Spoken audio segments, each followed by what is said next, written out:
ಆತ್ಮೀಯ ವೀಕ್ಷಕರಿಗೆಲ್ಲರಿಗೂ ಕೂಡ ಸ್ಕಂದ ಬ್ಲಾಗಿಗೆ ಆತ್ಮೀಯವಾಗಿ ಸ್ವಾಗತಿಸುತ್ತಾ, ನಾನು ಇವತ್ತು ನಿಮ್ಮ ಜೊತೆ ಹಂಚಲಿಕ್ಕಿರುವಂತಹ ಒಂದು ಲೇಖನದ ವಸ್ತು ಅಂತ ಹೇಳಿದರೆ ಈ ಟಿ ವಿಯ ಅಡಿಯಲ್ಲಿ ನನ್ನ ಬಾಲ್ಯದ ಅನುಭವಗಳನ್ನು ನಿಮ್ಮ ಜೊತೆಗೆ ಹಂಚಲಿಕ್ಕೆ ಇಷ್ಟಪಡ್ತೇನೆ.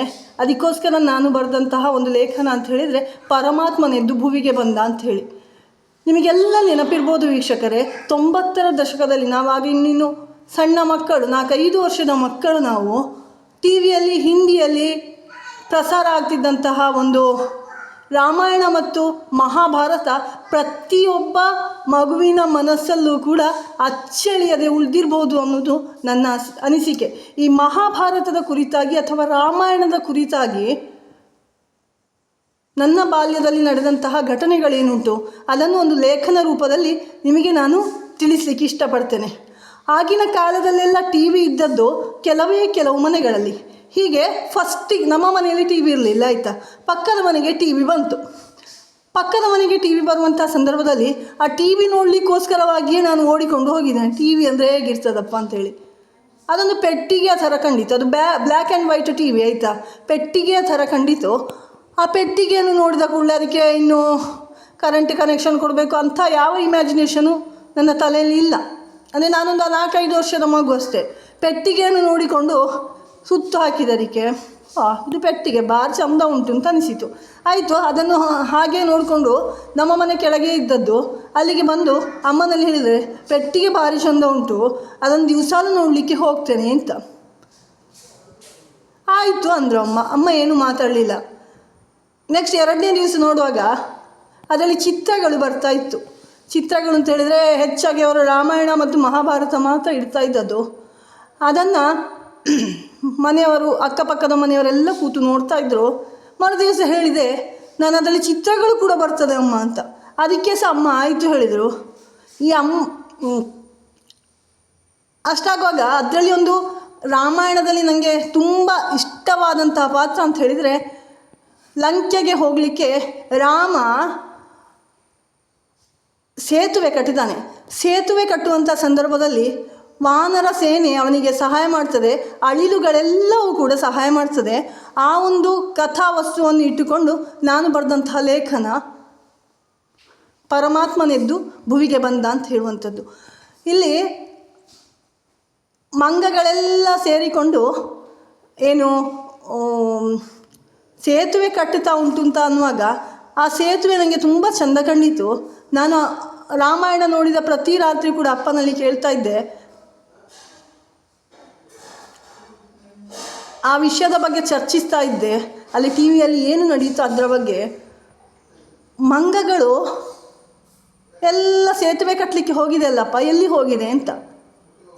ಅದಕ್ಕೆ ಅಪ್ಪ ಹೇಳಿದರು, ತುಂಬ ದೂರದ ಊರಿಗೆ ಹೋಗಿದೆ ಮಗಳೇ ಅಂತ ಹೇಳಿದರು. ಆಮೇಲೆ ಕೇಳಿದೆ, ನಮ್ಮ ಮಂಗಗಳು, ನಮ್ಮ ತೋಟದ ಮಂಗಗಳು ಕೂಡ ಹೋಗ್ತದ ಅಂತ. ಅದಕ್ಕೆ ಅಪ್ಪ ಹೇಳಿದರು, ಕೆಲವು ಹೋಗ್ತದೆ, ಕೆಲವು ನಿಲ್ತದೆ ಹೇಳಿದರು. ಕೆಲವು ಯಾಕೆ ನಿಲ್ತದೆ ಹೇಳಿದರು, ಈ ತೋಟವನ್ನು ನೋಡಿಕೊಳ್ಳಿಕ್ಕೆ ಯಾರಾದರೂ ಬೇಕಲ್ಲ ಅಂದರು. ಹಾಗಾದರೆ ಇನ್ನು ನಮಗೆ ಬೊಂಡ ಸಿಗ್ತದಾ ಕೇಳಿದೆ ತಿನ್ನಲಿಕ್ಕೆ. ಅಪರೂಪಕ್ಕೆ ಒಂದೊಂದು ಸಿಗ್ಬೋದು ಅಂತ ಹೇಳಿದರು. ಆಯಿತಾ. ನೆಕ್ಸ್ಟ್ ರಾಮಾಯಣ ಪಾತ್ರದಲ್ಲಿ ರಾಮ, ಹಾಗೆ ಮಹಾಭಾರತ ಪಾತ್ರದಲ್ಲಿ ಕೃಷ್ಣ ದ್ರೌಪದಿಯ ವಸ್ತ್ರಾಪರಣ ಆಗುವಾಗ ದ್ರೌಪದಿಯನ್ನು ರಕ್ಷಿಸಲಿಕ್ಕೆ ಬರ್ತಾನೆ.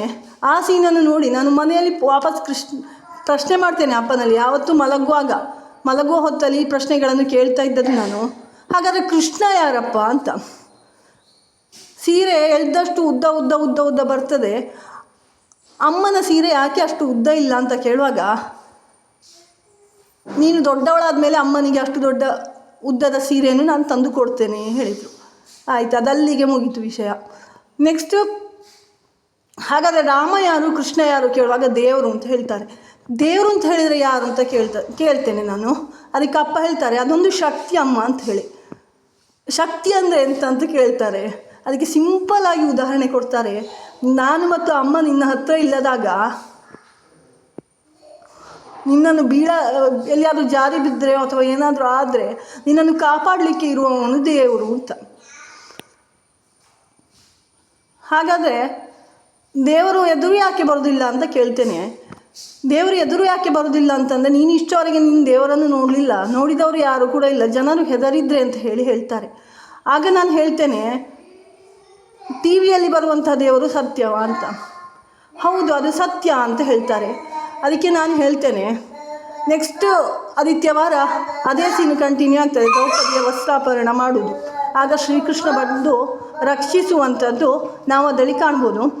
ನಾನು ಎಲ್ಲರ ಎದುರು ಕೂಡ ದೇವರು ಅಂತ ಹೇಳಿದರೆ ಅಡ್ಡ ಬೀಳಬೇಕು ಅಂತ ಹೇಳಿ ಕೊಟ್ಟಿರ್ತಾರೆ ನನ್ನ ಅಪ್ಪ ನನಗೆ. ಎಲ್ಲರ ಎದುರು ಕೂಡ ಅಡ್ಡ ಬೀಳ್ತೇನೆ. ಎಲ್ಲರೂ ಕೂಡ ನನ್ನನ್ನು ನೋಡಿ ನೆಗಾಡ್ತಾರೆ. ಆಗ 4 ವರ್ಷದ ಮಗು ಅಷ್ಟೇ ನಾನು, ಬಂಧುಗಳೇ. ಎಲ್ಲರೂ ನನ್ನನ್ನು ನೋಡಿ ನೆಗಾಡ್ತಾರೆ. ನಾನು ಹೋಗಿ ಅಪ್ಪನಲ್ಲಿ ಹಾಗೆ ಹೇಳ್ತೇನೆ, ನನ್ನನ್ನೆಲ್ಲರೂ ನೋಡಿ ನೆಗಾಡಿದ್ರಪ್ಪ ಅಂತ ಹೇಳಿ. ಅದಕ್ಕೆ ಅಪ್ಪ ಹೇಳ್ತಾರೆ, ನೀನು ಮಾಡಿದ್ದು ಕರೆಕ್ಟ್ ಮಗಳೇ, ದೇವರನ್ನು ನೋಡಿದರೆ ನಮಸ್ಕಾರ ಹಾಕಬೇಕು, ನೆಗಾಡುವವರು ನೆಗಾಡ್ತಾ ಇರ್ತಾರೆ ಅಂತ ಹೇಳಿ. ಆದರೆ ಅದೊಂದು ಕಾಲ್ಪನಿಕ ಚಿತ್ರ ಅನ್ನೋದು ನನ್ನ ಮನಸ್ಸಲ್ಲಿ ಆಗ ಇರಲಿಲ್ಲ. ಬೆಳೀತಾ ಬೆಳೀತಾ ಗೊತ್ತಾಯಿತು. ಆಗ ನನಗೆ ನಗು ಬರಲಿಲ್ಲ. ಬಟ್ ಅದರಿಂದ ನಾನು ಏನು ಕಲಿತೆ ಅಂದರೆ, ಹಿರಿಯರಿಗೆ ರೆಸ್ಪೆಕ್ಟ್ ಹೇಗೆ ಕೊಡಬೇಕು, ದೇವರು ದೊಡ್ಡವರು ಅಂತ ಹೇಳಿಕೊಡ್ತಾ ಇದ್ರು. ಅದರೊಟ್ಟಿಗೆ ದೇವರಿಗಿಂತ ಅಂದರೆ ದೇವರಿಗೆ ಹೇಗೆ ಗೌರವವನ್ನು ಕೊಡ್ತೇವ, ಹಾಗೆ ಹಿರಿಯರಿಗೂ ಕೂಡ ಗೌರವವನ್ನು ಕೊಡಬೇಕು ಅಂತ ಅದರೊಟ್ಟಿಗೆ ಹೇಳಿದರು ನನಗೆ. ದೊಡ್ಡವರಿಗೆ ಹೇಗೆ ರೆಸ್ಪೆಕ್ಟ್ ಕೊಡಬೇಕು ಅನ್ನೋದನ್ನು ನಾನು ಅವರಿಂದ ಕಲಿತೆ. ಹಾಗೆ ಇನ್ನೊಂದು ಇನ್ಸಿಡೆಂಟ್ ಅಂತ ಹೇಳಿದರೆ, ಆಗ 1999, 98, 99 ಆಗಿರ್ಬೋದು, ದಂಡಪಿಂಡಗಳು ಅಂತ ಹೇಳಿ ಒಂದು ಸೀರಿಯಲ್ ಬರ್ತಾ ಇತ್ತು ಟಿ ವಿಯಲ್ಲಿ. ಆ ಸೀರಿಯಲನ್ನು ನೋಡುವಾಗ ಅಲ್ಲಿ 5 ಜನ ಇರ್ತಾರೆ ಹುಡುಗರು, ಗ್ರ್ಯಾಜುಯೇಟ್ಗಳು, ಡಿಗ್ರಿ ಹೋಲ್ಡರ್ಸ್, ಡಿಗ್ರಿ ಮಾಡಿದವರು. ಅವರಿಗೆ ಕೆಲಸ ಇರುವುದಿಲ್ಲ. ಕೆಲಸ ಇಲ್ಲದೆ ಕೆಲಸಕ್ಕೋಸ್ಕರ ಎಲ್ಲೆಲ್ಲೋ ಅಲಿತಾ ಇರ್ತಾರೆ. ಅವರಿಗೆ ಊಟ ಯಾರು ಕೊಡ್ತಾರೆ ಅಪ್ಪ ಅಂತ ಕೇಳಿದೆ. ಊಟ ಮಾಡಬೇಕಾದ್ರೆ ಅವರಿಗೆ ಕೆಲಸ ಬೇಕು ಅಂದವರಿಗೆ. ಕೆಲಸ ಎಲ್ಲಿ ಸಿಗ್ತದೆ, ಅವರು ತುಂಬ ದಿವಸ ಹುಡುಕಬೇಕು, ಆಗ ಸಿಗ್ತದೆ ಅಂತ ಹೇಳಿದರು. ಹಾಗೆ ಎಟ್ ದ ಎಂಡ್ ಆ ಸೀರಿಯಲಲ್ಲಿ ಕೊನೆಗೆ ಸೀರಿಯಲ್ ಕೊನೆ ಆಗುವಾಗ ಅವರೊಂದು ಉತ್ತಮವಾದಂಥ ಪೊಸಿಷನಿಗೆ ಹೋಗ್ತಾರೆ. ಅದನ್ನು ನೋಡಿ ನನಗೆ ಆಗ ನನ್ನ ಮನಸ್ಸಿಗೆ ಅನಿಸಿದ್ದು, ನಾನು ಕೂಡ ಏನಾದರೂ ಒಂದು ಸಾಧನೆ ಮಾಡಬೇಕು, ಉತ್ತಮವಾದಂಥ ಒಂದು ಪೊಸಿಷನಿಗೆ ಹೋಗಬೇಕು ಅಂತ ಹೇಳಿ ಅಂದ್ಕೊಂಡದ್ದು. ಇದು ನಾನು ನನ್ನ ಕಥೆಯನ್ನು ವೀಕ್ಷಕರೇ ನಿಮಗೆ ಹೇಳಿರ್ಬೋದು. ಇದರ ಉದ್ದೇಶ ಏನು ಅಂತಂದರೆ, 4 ರಿಂದ 6 ವರ್ಷದ ಮಕ್ಕಳು ಎಷ್ಟು ಪ್ರಶ್ನೆ ಮಾಡ್ತಾರೆ ಅಂದರೆ ನಮಗೆ ಸಹಿಸಲಿಕ್ಕೆ ಆಗದಷ್ಟು ನಮಗೆ ಪ್ರಶ್ನೆ ಮಾಡ್ತಾರೆ. ಅವರ ಒಂದು ಪ್ರಶ್ನೆಗಳಿಗೆ ನಾವು ಸಮರ್ಪಕವಾಗಿ ಉತ್ತರ ಕೊಟ್ಟರೆ ಅವರೊಂದು ಭವಿಷ್ಯದಲ್ಲಿ ಒಳ್ಳೆಯ ಒಂದು ಭವಿಷ್ಯ ಅವರಿಗೆ ಉಂಟು, ಭವಿಷ್ಯದಲ್ಲಿ ಒಳ್ಳೆಯ ಪ್ರಜೆಗಳಾಗಿ ಇರಲಿಕ್ಕೆ ಸಾಧ್ಯ ಉಂಟು ಅಂತ ಹೇಳ್ತಾ ನನ್ನ ಬ್ಲಾಗನ್ನು ಕೊನೆಗೊಳಿಸ್ತಾ ಇದ್ದೇನೆ.